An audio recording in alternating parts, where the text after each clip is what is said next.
বিশ্বব্যাপী বাবা মায়ের মানসিকতায় এক উল্লেখযোগ্য পরিবর্তন দেখা যাচ্ছে। সাম্প্রতিক এক গবেষণা বলছে, ঐতিহ্যগতভাবে পুত্র সন্তানকে বেশি গুরুত্ব দেওয়ার প্রবণতা ক্রমেই হ্রাস পেয়ে তার জায়গা দখল করছে কন্যা সন্তানের প্রতি আগ্রহ, বিশেষ করে জনসংখ্যায় শীর্ষস্থানীয় দুই দেশ চীন ও ভারতে।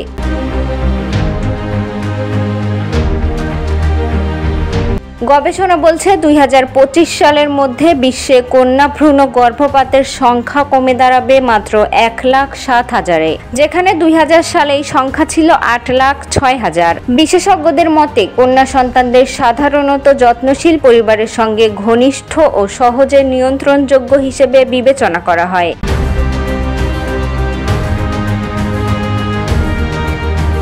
এক সময় কন্যা সন্তানকে বোঝা মনে করা হলেও আজ সেই ধারণা বদলাচ্ছে।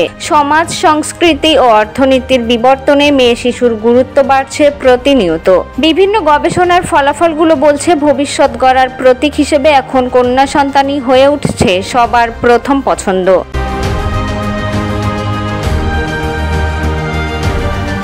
ডেস্ক রিপোর্ট, প্রতিফলন।